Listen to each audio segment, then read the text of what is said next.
मेरा नाम नजफ़ इरशाद है। उम्मीद करता हूँ आप खैरियत से होंगे। आज हम बात करेंगे ऑन पेज एसईओ का बड़ा इंपॉर्टेंट सेक्शन है स्कीमा मार्कअप के हवाले से। हम स्कीमा मार्कअप के बारे में बात करेंगे। ये स्कीमा मार्कअप होता क्या है, क्यों ज़रूरी होता है एसईओ के अंदर, इसके फ़ायदे क्या होते हैं।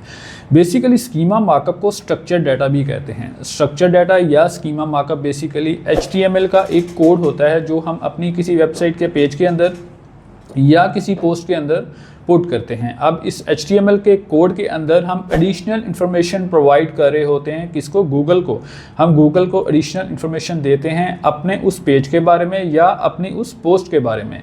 तो एडिशनल इन्फॉर्मेशन क्या हो सकती है? हमारी वेबसाइट के किसी प्रोडक्ट की प्राइसिंग के बारे में हो सकती है, हमारी वेबसाइट के किसी वीडियो के बारे में हो सकती है, हमारी वेबसाइट के पेज के किसी इमेज के बारे में हो सकती है, स्टार रेटिंग के बारे में हो सकती है, इसके अलावा रिव्यूज़ के बारे में हो सकती है, इसके अलावा किसी ऑर्गेनाइजेशन के बारे में हो सकती है। ऑर्गेनाइजेशन की इंफॉर्मेशन हम स्कीमा मार्कअप के थ्रू डिस्प्ले करवा सकते हैं। अब होता क्या है कि ये एडिशनल इंफॉर्मेशन जब हम पुट करते हैं अपने वेबसाइट की पेज के अंदर या पोस्ट के अंदर उस HTML कोड के थ्रू, तो उसके नतीजे में गूगल रिच स्नैपेट्स डिस्प्ले करता है सर्च रिजल्ट्स में। रिच स्नैपेट्स को रिच रिजल्ट्स भी कहते हैं। बेसिकली उस इमेज के बारे में जो इन्फॉर्मेशन होती है उस इमेज को वहाँ पे डिस्प्ले करवाया जाता है गूगल सर्च रिजल्ट्स में। इसके अलावा अगर स्टार रेटिंग है तो उसको डिस्प्ले करवाया जाता है। तो आपकी वेबसाइट की जो अपीयरेंस है वो प्रोमिनेंट हो जाती है बाकी वेबसाइट्स की निस्बत।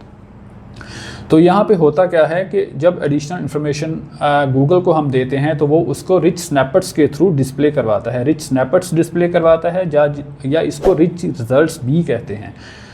तो इसके नतीजे में यूज़र का जो एक्सपीरियंस है वो इन्हेंस होता है। अब बेसिकली स्कीमा मार्कअप एक डायरेक्ट रैंकिंग फैक्टर नहीं है, लेकिन अगर हम बात करें गूगल रैंकिंग की कि इससे गूगल की रैंकिंग इम्प्रूव कैसे होती है, तो डेफिनेटली होती है। वो किस तरह होती है उसको हम देखते हैं। बेसिकली जब हम स्कीमा मार्कअप अप्लाई करते हैं किसी वेबसाइट के पेज के ऊपर या पोस्ट के ऊपर, तो डेफिनेटली रिच स्नैपेट्स शो होती है सर्च रिजल्ट्स के अंदर, जो कि प्रोमिनेंट हो जाती हैं बाकी वेबसाइट की निस्बत। तो यूज़र डेफिनेटली उस वेबसाइट को अहमियत देता है, उस वेबसाइट को इम्पोर्टेंस देता है जिसके ऊपर स्कीमा मार्कअप लगा होता है। तो इससे ऑर्गेनिक CTR के थ्रू हमारी वेबसाइट की रैंकिंग इम्प्रूव होती है। ये समझ लेते हैं थोड़ा सा, ऑर्गेनिक CTR के थ्रू रैंकिंग कैसे इम्प्रूव होती है। बेसिकली CTR क्या होता है कि इसको क्लिक थ्रू रेट कहते हैं। क्लिक थ्रू रेट क्या होता है? सपोज दैट आपकी वेबसाइट के ऊपर 100 इंप्रेशन पड़ी, आपकी वेबसाइट के किसी URL के ऊपर गूगल सर्च में 100 इंप्रेशन पड़ी और 10 यूज़र ने आपकी वेबसाइट के ऊपर क्लिक किया, तो आपका CTR होगा 10%। तो CTR जितना ज़्यादा होगा उतनी आपकी वेबसाइट के ऊपर आपकी वेबसाइट की रैंक होने के चांसेस ज़्यादा होते हैं, क्योंकि गूगल के थ्रू आपकी वेबसाइट के ऊपर यूज़र लैंड कर रहा होता है। तो इससे CTR इम्प्रूव होता है ऑर्गेनिक सर्च के ज़रिए। तो CTR इम्प्रूवमेंट क्यों होती है? क्योंकि आपकी वेबसाइट के जो रिजल्ट्स हैं वो नॉर्मल साइट की निस्बत इन्हेंस होते हैं, यूज़र एक्सपीरियंस इन्हेंस होता है, तो यूज़र आपकी वेबसाइट के ऊपर क्लिक करना चाहता है।